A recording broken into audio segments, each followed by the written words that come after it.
அவிட்ட நட்சத்திரம். அவிட்ட நட்சத்திரோட பார்த்தீங்கன்னு வச்சுக்கிங்களேன், இதன் அதிபதியே பார்த்தீங்கன்னா செவ்வாய் பகவான் தான். குறிப்பாக யாரையும் நம்பாத நட்சத்திரம். ஏன்னா இந்த செவ்வாயோட நட்சத்திரங்கள் எல்லாமே பார்த்தீங்கன்னா அவ்வளோ சீக்கிரம் யாரையும் நம்ப மாட்டாங்க. ஏன்னா செவ்வாய் பகவான் எப்படி இருப்பார், ரொம்ப வீரம், அவசரம், எல்லாம் நாளை தனக்கு எல்லாம் தெரியும் அப்படின்ற ஒரு நினப்பிலே இருப்பாங்க. இவங்களோட நம்பிக்கையின்மையால் இவங்க வாழ்க்கையில் அந்த உச்சத்தை அடைவது, உயர்வை அடைவது வந்து தாமதப்பட்டுக்கிட்டே இருக்கும். ஏன்னு வச்சுக்கலாம், ஒரு இடத்துல இவங்க இருக்க மாட்டாங்க. அப்பப்போ இடம் மாற்றம், வேலையிலே பார்த்தீங்கன்னா அந்த வேலையை விட்டு வேறு வேலைக்கு போய் திருப்பி அதே வேலைக்கே வருவாங்க. ஸோ இந்த மாதிரி வந்து சேஞ்சஸ் வந்து நடந்துக்கிட்டே இருக்கும். இந்த காலகட்டம் எப்படி இருக்கும்னு பார்த்தீங்கன்னு வச்சுக்கலாம், இந்த காலகட்டத்தில் குறிப்பாக என்னென்னாக்கா மகரத்தில் இருக்க அவிட்டம் 1-2 பாதத்துக்கு சூப்பராக இருக்கும். அதே கும்பத்தில் இருக்க அவிட்டம் 1-2 தேவையில்லாத விஷயத்தில் போய் சிக்கிறது. குறிப்பாக என்னென்னாக்கா இந்த காலகட்டத்தில் மனம் பார்த்திங்கன்னா இந்த கள்ளக்காதல் இந்த மாதிரியான சிக்கிறது எல்லாமே பார்த்திங்கன்னா இப்போ அவிட்ட நட்சத்திரம் 3-4 பாதமாக இருக்கும். அதனால் இந்த காதல் இந்த மாதிரி விஷயங்களில் கொஞ்சம் கவனம் தேவை. குறிப்பாக என்னென்னாக்கா இந்த டூப்ளிகேட் டாக்குமெண்ட் போடுறது இந்த மாதிரியான விஷயங்கள் யாராவது செஞ்சிங்கன்னா கண்டிப்பாக இந்த காலகட்டத்தில் பிரச்சனையை சந்திப்பீங்க. ஸோ அதனால் அந்த மாதிரியான செயல்பாடுகளில் தயவுசெய்து ஈடுபடாதீர்கள். உங்களுடைய உழைப்பை நேர்மையான விதத்தில் பண்ணுங்கள். ஏன்னா அதுக்கான வாய்ப்புகள் எல்லாமே உங்களுக்கு உருவாகும். இது எல்லாமே நீங்கள் பண்ணுறீங்கன்னு நாங்கள் சொல்லலை, உங்கள் நட்சத்திரத்தோட அமைப்பு அதை தூண்டும். அப்போ தூண்டும் போது நீங்கள் சரி சும்மா தானே இருக்கிறோம் அப்படின்னு ஏதோ ஒன்று பண்ணுவீங்க, அப்புறம் பிரச்சனையில் சந்திப்பீங்க. ஸோ கவனமாக இருங்க. நீங்கள் உங்கள் வாழ்க்கையை சிறப்பாக்கிக்கன்னா நீங்கள் யாரை வழிபடலைன்னா உங்களுக்கு குரு தான். குரு வழிபாடு உங்கள் வாழ்க்கையில் ஏற்றத்தை கொடுக்கக்கூடிய வழிபாடு. ஸோ நீங்கள் யாராவது ஒருத்தரை குருவாக நினச்சி அவருக்கு தொண்டு செய்து வந்தீங்கன்னா உங்கள் வாழ்க்கை லாபமாக மாறும், மகிழ்ச்சியாகும். குருவை எந்த காலத்தை கொண்டும் என்ன சொல்லுவீங்க, அவருடைய சாபத்தை வாங்காமல் இருந்தீங்கன்னாவே உங்களுக்கு நன்மையை தரும். முயற்சி செஞ்சு பாருங்கள். நன்றி, வணக்கம். அனைவருக்கும் வணக்கம். நான் உங்கள் மோசஸ், உளவியல் ஜோதிடர், வாஸ்து கன்சல்டன்ட், சென்னையிலேருந்து. என் உயிரான ஈசனை முன்னிறுத்தி எவனார்களாலே அவன் தான் வணங்கி இந்த ஆவணி மாத பலன் இதை நம்ம பார்க்க போகிறோம். ஏன்னா இந்த ஆவணி மாதம் பார்த்தீங்கன்னு வச்சுக்கிங்களேன், காலபுருஷ தத்துவத்துக்கு 5ஆம் அதிபதியான சூரிய பகவான் தன் வீட்டிலேயே ஆட்சி பெறுவார். ஸோ அப்போ ஆட்சி பெறும்போது என்னென்னாக்கா இந்த பூர்வ புண்ணியம் என்பது இயற்கையாகவே இந்த காலகட்டத்தில் ரொம்ப செழிப்பாக இருக்கும், வளமாக இருக்கும் அப்படின்னு சொல்லுவாங்க. ஏன்னா நம்ம பூர்வ புண்ணியம் அப்படின்னோடனே உடனே நம்ம வந்து சொந்த ஊருக்கு தான் நினைப்போம். அப்படி கிடையாது. நமக்குள்ளேயும் ஒரு பூர்வ புண்ணியம் இருக்குது, நம்ம உடம்புக்குள்ளேயும் ஒரு பூர்வ புண்ணியம் தன்மைகள் இருக்குது. ஸோ அந்த தன்மை இந்த காலகட்டத்தில் பார்த்திங்கன்னா மிக செழிப்பாக இருக்கும். அதனால தான் பெரும்பாலும் பார்த்திங்கன்னா இந்த காலகட்டத்தில் நிறைய சுப நிகழ்வு பண்ணுவாங்க. திருமணம் பண்ணுவாங்க, நிறைய பார்த்திங்கன்னா ஆடி மாதம் முன்னாடி எல்லா திருவிழாக்களாக அப்படியே இருக்கும். ஆவணி மாதம் பார்த்திங்கன்னா நிறைய சுப நிகழ்வுகள் பண்ணுவாங்க. ஏன்னா இந்த காலகட்டத்தில் சூரியனோட தன்மை நல்லா இருக்கும்போது, ஆத்மகாரகன் இல்லையா சூரியன். ஸோ அப்போ ஆத்ம பலம் வந்து இயற்கையாகவே எல்லாருக்கிட்டையும் பெருகி இருக்கும் இந்த காலகட்டத்தில். அதுவும் இந்த காலம் இன்னொன்றாக்கா இந்த வருஷம் பார்த்திங்கன்னு வச்சுக்கோங்க, கேது பகவானும் 5ஆம் இடத்துல இருக்கார். ஸோ அப்போ என்னென்னாக்கா கேது வந்து என்னென்னாக்கா ஞானக்காரகன். ஏன்னா பொதுவாக பார்த்திங்கன்னா சூரியன் வந்தால் பார்த்திங்கன்னா நம்ம ஆத்மகாரகன் சொல்கிறோம் இல்லையா. ஏன்னா இந்த ஆத்மகாரகன் எந்த ராசியில் வலுவாக இருக்கோ இல்லை பலமாக இருக்கோ அந்த ஜாதகர் பார்த்திங்கன்னா மிகுந்த உச்சத்தில் இருப்பார். ஏன்னா பார்த்திங்கன்னு வச்சுக்கலாம், ஏன்னா ஆத்ம பலம் தான் தேவை. அதுக்காக தான் ஆன்மீகத்தை நம்ம நாடுறோமே. ஏன்னா இன்றைக்கி நிறைய பேர் ஆன்மீகத்தை எதுக்கு போகிறோன்னே தெரில. நம்மளோட ஆத்ம பலத்தை அதிகரிக்கிறதுக்கு தான் நம்ம இன்றைக்கி ஆன்மீகம் இந்த பரிகாரம்லாம் செய்கிறோம் இல்லையா. இது எல்லாமே உங்களோட ஆத்ம பலத்தை இன்க்ரீஸ். அப்படி இருக்கக்கூடிய சூரிய பகவான் இந்த ஆவணி மாதத்தில் அவர் சொந்த வீட்டில் இருந்து அப்படியே ஒரு ஆட்சி பண்ணும் போது எப்படி இருக்குன்னு பாருங்கள். அதனால தான் இந்த காலகட்டம் நிறைய சுப நடக்கும்போது அது எல்லாமே வெற்றி, காரிய சித்தி, நிறைய பேர் இடம் வாங்குவாங்க. அதனால தான் பார்த்தீங்கன்னா இந்த காலத்தில் இன்னொரு விஷயம் இருக்குது. ஆவணி மாதத்தில் பார்த்திங்கன்னா விநாயகர் சதுர்த்தி. இந்த காலத்துலேருந்து அந்த விழா கோலங்கள் எல்லாமே தொடங்கும். அது வரையும் பார்த்திங்கன்னா ஒரு இந்த மந்தமாக போயிட்டு இருந்தது. இது பார்த்திங்கன்னா விநாயகர் சதுர்த்தி, அதுக்கப்புறம் பார்த்திங்கன்னா ஆயுத பூஜை, அப்புறம் தீபாவளி, அப்படியே பார்த்திங்கன்னா விழாக்களாக அப்படியே வரும். இனிமேல் ஒவ்வொரு மாதமும் பார்த்திங்கன்னா விழாக்கள், இந்த புரட்டாசி மாதத்தை தவிர்த்து. ஏன்னா ஆத்மகாரகன் எந்த ஜாதகத்தில் நல்ல வலுவாக ஸ்ட்ராங்காக இருக்கோ அவங்க தான் உச்சம். ஏன்னா சூரியன் தான் பார்த்திங்கன்னா நம்ம பெரும்பாலும் அந்த அரசியலுக்கு சொல்லுவோம், மருத்துவக்காரகனும் சூரியன் தான்.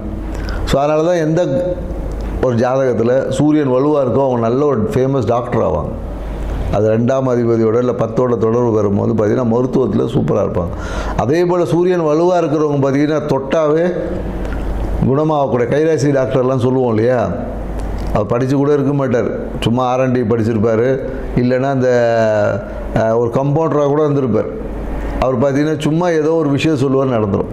கைராசி டாக்டர் அப்படின்னு சொல்லக்கூடிய எல்லாருமே பார்த்திங்கன்னா இந்த சூரியன் வலுவாக இருக்குந்தான் கைராசி டாக்டர். ஏன்னா ஆத்மத்தை பலமாக வச்சுருக்க எல்லாமே பார்த்திங்கன்னா குணமாக்கக்கூடிய ஆற்றல் அவங்ககிட்ட இயற்கையாகவே நிறைய இருக்கும். சூரியன் வலுவாக இருக்கும், நிறைய பரிகாரம் பண்ணான்னு வச்சிங்களேன், சூப்பராக சக்ஸஸ் ஆகிடும். பெரிய பரிகாரம் சின்னதாக சொன்னாவே பெரிய விஷயங்கள் கூட குணமாக்கக்கூடிய ஆற்றல்.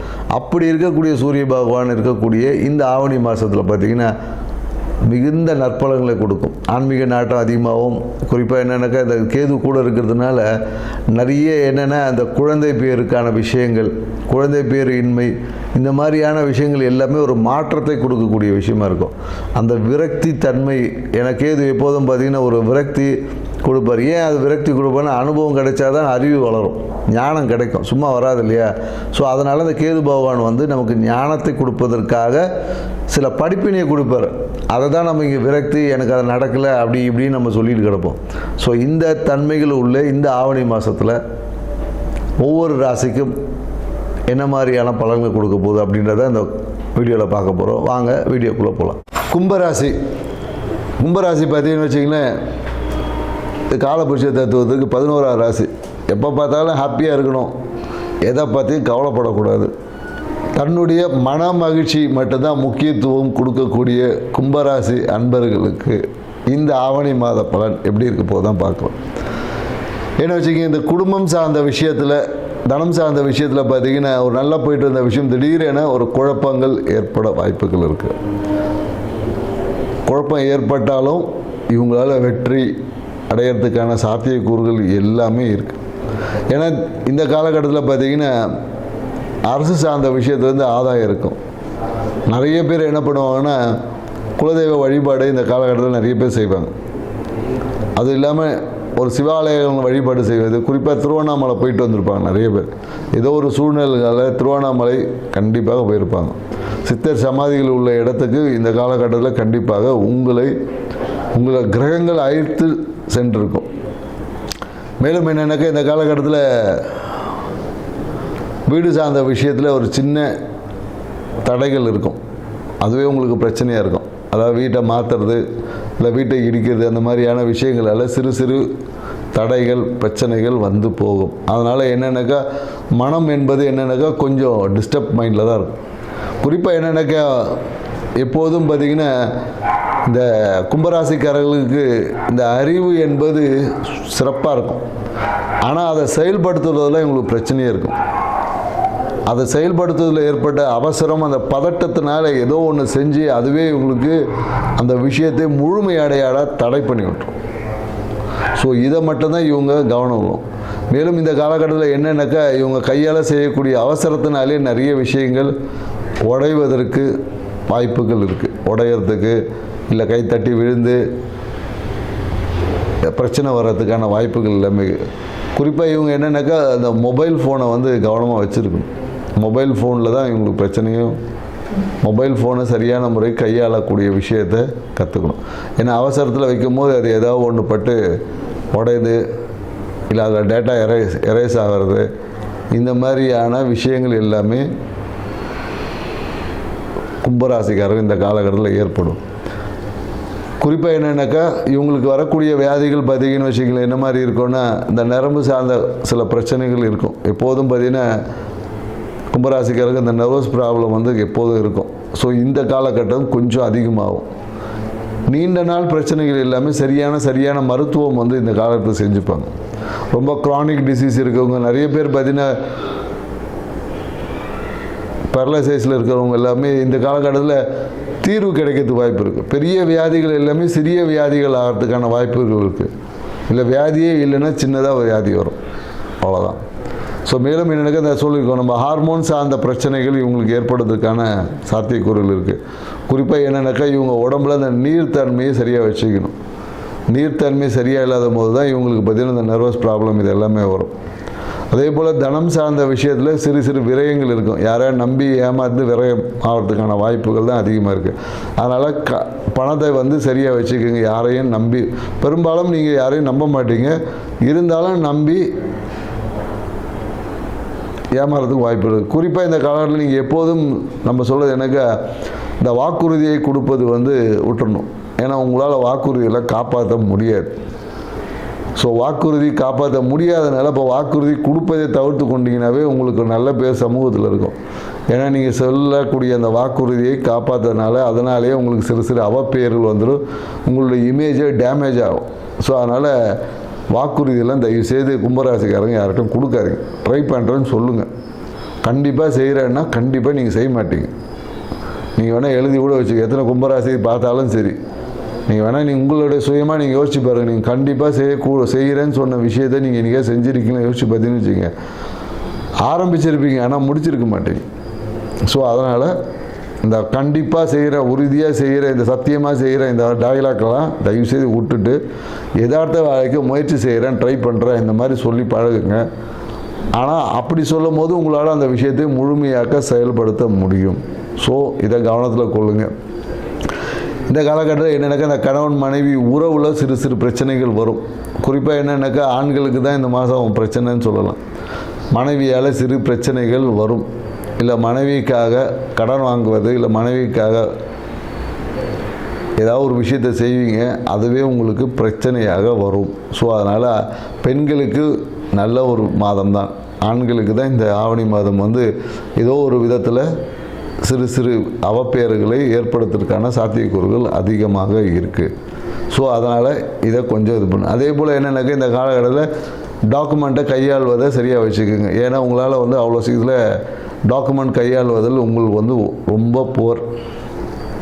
ஸோ அதனால் டாக்குமெண்ட்டை கையாள்வதில் வைங்க. ஏன்னா கை தவறி டாக்குமெண்ட் கிழியிறது, தொலைகிறது, முக்கியமான டாக்குமெண்ட்டு கோவத்தில் கிழிச்சு போடுறது, இந்த மாதிரியான நிகழ்வு எல்லாமே நடக்கும். ஸோ அதனால் கவனமாக டாக்குமெண்ட்டை கையாண்டுக்குங்க. மேலும் உங்களுடைய ஏன்னா 5ல் குரு பகவான் இருக்கிறதுனால நிறைய பேர் குலதெய்வ வழிபாடு, மனசில் ஆன்மீக நாட்டம், இல்லை குழந்தையை பற்றின எண்ணங்கள், இது எல்லாமே இருக்கும். இதெல்லாம் நல்லா இருக்குமானா நல்லா இருக்கும். ஆனால் நல்லா இருந்தாலும் உங்களுக்கு ஒரு அழுத்தம் என்பது, மன அழுத்தம் என்பது மனசுக்குள்ளே இருக்கும். ஏன்னா இன்னும் நல்லா பண்ணியிருக்கலாமே, இன்னும் இப்படி இருக்கலாமே, இன்னும் அப்படி இருக்கலாமேன்னு சொல்லி எக்ஸ்ட்ராவாக 4 விஷயத்தை யோசித்து மன அழுத்தத்தை நீங்களாக வர வச்சுப்பீங்க. இதுதான் அதில் இருக்கக்கூடிய முக்கியமான விஷயம். உங்கள்கிட்ட எல்லாமே இருக்குது, அதை நீங்கள் புரிஞ்சுக்கிட்டாவே போதும். அடுத்தவங்களை கம்பேர் பண்ணி உங்களால் தேவையற்ற மன அழுத்தத்தில் சிக்காமல் உங்கள்கிட்ட இருக்கிறத மட்டும் பாருங்கள். உங்கள் வாழ்க்கையை சிறப்பாக வச்சுக்கோங்க. இந்த காலகட்டத்தில் நீங்கள் என்ன பண்ணலாம் அப்படின்னு பார்த்தீங்கன்னு வச்சுக்கோங்களேன், இந்த மாதம் குலதெய்வ வழிபாடை செஞ்சு பாருங்கள். குலதெய்வ வழிபாடு உங்கள் வாழ்க்கையில் ஏற்றத்தை கொடுக்கும். குறிப்பாக குலதெய்வ வழிபாடு செய்யும் போது என்னென்னாக்கா அங்கே இருக்கக்கூடிய உங்களுடைய குரு யாராவது இருந்தாங்கன்னா, நீங்கள் குருவாக யாராவது நினைச்சிங்கன்னா அவங்களுடைய ஆசைகளை நீங்கள் நிறைவேற்றுங்க. அவங்களோட தேவைகள் என்ன இருந்து கேட்டு அதை நீங்கள் உதவி பண்ணி பாருங்கள். உங்கள் வாழ்க்கை நினைத்தது எல்லாமே நடக்கும். உங்களுக்கு குருவோட ஆசீர்வாதத்தை வாங்குவது தான் இந்த மாதத்திற்கான பரிகாரமே. ஸோ யாராவது ஒரு குருவாக இருக்காங்க, இல்லை ஒரு ஆன்மீக சாமியார் யாராக இருக்காங்கன்னா அவங்ககிட்ட கேளுங்க, என்ன வேணும்னு கேளுங்க. அவங்க என்ன கேட்குறாங்களோ அதை செஞ்சுருங்க. அது எவ்வளோ பெரிய காசாக இருந்தாலும் சரி, நீங்கள் அவங்க மனம் என்பது எப்போ திருப்தி அடையுதோ உங்களுக்கு அதை காட்டிலும் பல மடங்கான நன்மைகள் நடக்கும், உறுதியாக நடக்கும். இதை நம்ம 2-3 பேர் சொல்லியிருக்கோம், அவங்க செஞ்சு பயனடைஞ்சிருக்காங்க. செஞ்சு பாருங்கள், நீங்களும் பயனடைவீங்க. நன்றி, வணக்கம்.